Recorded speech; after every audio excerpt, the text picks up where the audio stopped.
हाँ, तो देखो हार्डी वेगन प्रिंसिपल जो भी है, ये चेक करता है कि एक पर्टिकुलर पॉपुलेशन में कि क्या इवोल्यूशन हुई या नहीं। कैसे पता चलेगा वो पर्टिकुलर पॉपुलेशन इवोल्यूशन उसमें हो रही है कि नहीं, वो चेक करने के लिए देखो किसी एक इंडिविजुअल पर्सन के लिए नहीं इससे चेक हो सकता है कि पर्टिकुलर तरह का पॉपुलेशन से इंसान हो या जानवर पर्टिकुलर तरह के पॉपुलेशन में काम। देखो इसका क्या है कि मान लो फलानी पॉपुलेशन है, ढिकलानी पॉपुलेशन है, तो मान लो फलानी पॉपुलेशन में एलिलिक फ्रीक्वेंसी मान लो एक कैपिटल ए है, स्मॉल ए है, स्मॉल ए है, तो ये कांस्टेंट रहेगा। कैपिटल ए ही रहेगा, स्मॉल ए स्मॉल ही रहेगा, ये कांस्टेंट रहेगा। ये बी या तो कैपिटल ए, ये दो ठो नहीं बने, नहीं कांस्टेंट ही रहेगा, ये स्टेबल रहेगा एलिलिक फ्रीक्वेंसी। और जीन पूल भी कांस्टेंट रहेगा, यानी 10 है तो 10 का 11 नहीं होगा, 10 का 9 नहीं होगा, ये कांस्टेंट ही रहेगा, 10 का 10 ही रहेगा। Sum total of allelic frequency is equal to 1। देखो इसका कहने का मतलब ये है, तो उसके लिए पहले समझो अलील जैसे एक कैपिटल ए होता है और एक स्मॉल ए होता है, डोमिनेंट और रिसेसिव। और इसको फ्रीक्वेंसी की टर्म में अगर इसी अलील को लिखोगे तो कैपिटल ए को पी लिखो और ए को क्यू लिखो। तो देखो अगर ए है और तो देखो ए इंटू ए, तो यानी कि p into p is equal to p square. और स्मॉल ए यानी कि q into q is equal to q square. और कैपिटल ए और small a is equal to 2pq, क्योंकि यहाँ पे इंटू नहीं होगा तो प्लस होगा, तो 2pq। तो वही है कि पी स्क्वायर, जैसे A square plus B square plus 2 A भी पता नहीं जो होता है, P square plus Q square plus 2pq is equal to 1।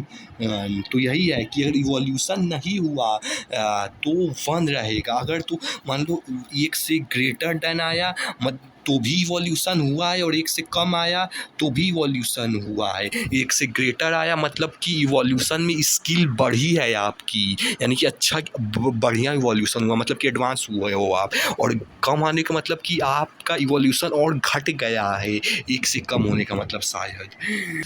अब देखो फैक्टर्स कौन कौन से अफेक्ट करते हैं, देखो ये तो पता चल गया, इससे अब किसी का भी पता कर सकते हो कि कोई पर्टिकुलर पॉपुलेशन, पर्टिकुलर पर्सन नहीं पॉपुलेशन, अगर 1 है तो मतलब वो फलानी पॉपुलेशन इवॉल्व नहीं की है, अगर 1 से ज़्यादा या कम है तो इवॉल्व की है। देखो कि लेकिन किससे किससे फैक्टर अफेक्टिंग है कि म्यूटेशन आ गया, यानी साथ से सडन चेंज होता है, जो भी होता है रिकॉम्बिनेशन, जो डीएनए टेक्नोलॉजी साथ से होता है, जेनेटिक ड्रिफ्ट कहीं ना कहीं नाम सुने हो, वो जो है उसी से, नेचुरल सिलेक्शन और जीन माइग्रेशन हो गया, तो इस सब से इवोल्यूशन आता है। तो देखो इसमें हम 2 चीज़ मतलब डिटेल में पढ़ेंगे, एक जेनेटिक ड्रिफ्ट पढ़ेंगे और भी कोई एक पढ़ेंगे, देख लेना बाद। देखो जेनेटिक ड्रिफ्ट क्या है, ये केवल स्मॉल पॉपुलेशन के लिए होता है, केवल स्मॉल पॉपुलेशन पे राइड, और इसमें sudden change in genetic frequency हो, एकदम सडन चेंज आता है, कह सकते हो इसको एक्सीडेंटल चेंज भी कह सकते हैं, कि एक्सीडेंट की वजह से किसी की वजह से जेनेटिक पूरा जेनेटिक सडनली चेंज हो गया, किसी एक्सीडेंटल चेंज भी बोल सकते हो।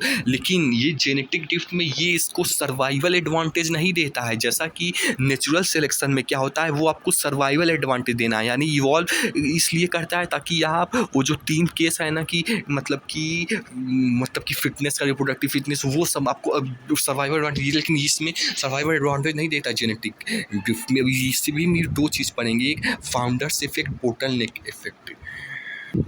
हाँ, तो देखो फाउंडर इफेक्ट्स में मान लो कि मतलब ये एक पर्टिकुलर एरिया में कुछ लोग रहते थे ABCDEF, लेकिन एक बंदा बी उठ के मान लो पहाड़ पे अब चला जाता है, फिर वहाँ पे अब रिप्रोड्यूस करेगा, तो अपने जैसे और बी को बनाएगा। तो देखो इसमें क्या कोई मतलब जहाँ वो रहता था उन लोगों के लिए कोई मतलब ये इवॉल्व तो कर गया दूसरे जगह जाके, लेकिन क्या कोई सर्वाइवल एडवांटेज मिला इन सबों को? नहीं, कोई सर्वाइवल एडवांटेज नहीं मिला। ये इवॉल्व तो कर गया दूसरे जगह जाके, शायद से बी वाले को मिला है। देखो इस केस में भी शायद से मिला है बी वाले, क्योंकि जिस लोग के साथ रिप्रोड्यूस कर रहा है तो वहाँ पे इसको बी को मिला होगा, लेकिन वो छोड़ो, ये तो मैं अपने से बनाया हूँ, तो यही है कि लेकिन क्या इन लोगों को कोई सर्वाइवल एडवांटेज मिला? नहीं मिला। देखो बॉटल नेक इफेक्ट में क्या है कि मान लो एक बॉटल इमेजिन करो, बॉटल का क्योंकि नेक पतला होगा तो मान लो उसमें अलग अलग प्रजाति के अलग अलग तरह के कलर के लोग रहते हैं, अलग अलग तरह के कलर के लोग रहते हैं। तो मान लो कि अब इसमें से पहली बात तो यहाँ से कोई निकल ही नहीं पाएगा, क्योंकि बॉटल का नेक इतना छोटा है। लेकिन मान लो निकल गया तो वो भी जो है, मान लो एक बंदा निकल गया तो क्या अब वो वापस पोर्टल में आ सकता है? नहीं, क्योंकि नेक बहुत पतला है इसका, इसलिए वापस नहीं आ सकता। इसीलिए ये इरिवर्सिबल हो जाता है। जैसे कि चीता पॉपुलेशन कहीं अफ्रीका की, अमेरिका जहाँ भी हो, चीता पॉपुलेशन की पहले बहुत हंटिंग की गई, लेकिन एक बार उनकी हंटिंग हो गई तो क्या वो दोबारा मतलब आ सकते हैं? नहीं, इरिवर्सिबल है। यानी कि due to bottleneck once the allele frequency of this population is changed it is irreversible change. अब ये दोबारा नहीं आ सकता क्योंकि बॉटल का जो नेक है, वो जो बॉटल का नेक है वो बहुत छोटा है। ठीक है, नहीं घुसा सकते बेटा जी इसको। इसका एग्जांपल क्या है? चीता पॉपुलेशन अफ्रीका में। इसका एग्जांपल क्या है? चीता पॉपुलेशन। अपन ने क्या की? खूब हंटिंग की, चीता पॉपुलेशन की हंटिंग की, इतनी हंटिंग करी कि यार उसकी पॉपुलेशन काफी कम हो गई, एलील उसके एलील फ्रीक्वेंसी गायब हो गई उस पॉपुलेशन में से। अब क्या उस एलील फ्रीक्वेंसी को दोबारा डाला जा सकता है? नहीं, दोबारा नहीं डाला जा। वो अलीलिक यानी कि जीन्स की फ्रीक्वेंसी ही उस पर्टिकुलर एरिया में से गायब हो गई। This is irreversible. ये जो चेंज आया है ये क्या है? इरिवर्सिबल चेंज आया है। अब जो चीता पॉपुलेशन गई तो गई क्योंकि बॉटल का नेक। तो एक जेनेटिक ड्रिफ्ट डिटेल में करना था, एक नेचुरल सिलेक्शन डिटेल में करना है।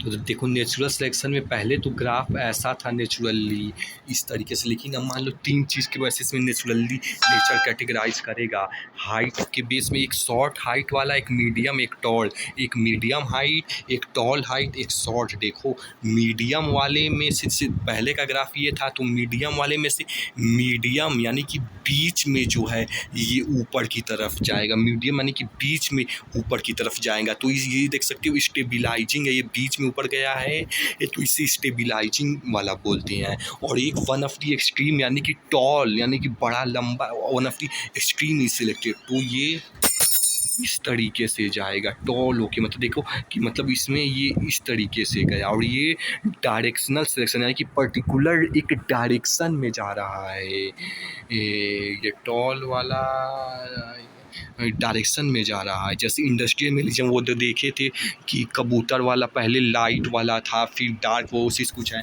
और आता है शॉर्ट। रुको, नहीं, ये वन ऑफ द एक्सट्रीम कहने का मतलब है कोई भी एक एक्सट्रीम, बीच में ना हो कि कोई भी एक एक्सट्रीम या तो लंबा ले लो बहुत या तो छोटा ले लो बहुत, दोनों हो सकता है। लेकिन अगर इसमें कोई एक लेना है, लेकिन अगर दोनों ले रहे हो एक साथ तो वो both extremes of this select, यानी एक लंबा भी एक छोटा भी, तो बीच वाला जो है वो वाला तो मतलब छोटा हो जाएगा, और ये दोनों इस तरीके से कुछ ग्राफ बन जाएगा, तो इसे डिसरप्टिव सिलेक्शन बोलते हैं। नेचर क्या कर सकती है? Both extremes are selected. बीच वाले को छोड़ दिया, बोथ एक्सट्रीम्स आर सिलेक्टेड। क्या मतलब है कि पॉपुलेशन में मीडियम नहीं रहेंगे, शॉर्ट और टॉल वाले सिलेक्ट होंगे। तो मेरा ग्राफ कैसा होगा? भाई एक्सट्रीम सिलेक्ट कर रहे हैं तो बीच में कम और कोनों पे ज्यादा, इस तरीके का ग्राफ होगा। And such type of selection is called as disruptive selection. क्या बोलते हैं इसको? Disruptive selection. समझ गए? ये सिलेक्शन का जो ग्राफ है आपको दिया हुआ है, ना बटन है, आपको न्यूमेरिकल बेसिस में आ सकता है। मान लो आपको कोई भी numerical they they, and numerical क्या फिगर्स में दे दे कि the weight of the kid ranges between 2 kgs to 5 kgs। अब एक पॉपुलेशन है जहां पर 3 किलो के बच्चे सबसे ज्यादा हैं, तो बताओ कौन सी सिलेक्शन है? तो तुम्हें पता चल गया या तो वेट 2 होता है, 5 होता है, बीच में होता है, 3 तो इसका एवरेज है। अगर 3 किलो के बच्चे सबसे ज्यादा है पॉपुलेशन में, तो कौन सी टाइप की सिलेक्शन हो जाएगी? स्टेबलाइजिंग सिलेक्शन हो जाएगी, है ना जी? स्टेबलाइजिंग हो जाएगी। तो तुम्हें ऐसे वैल्यूज देखकर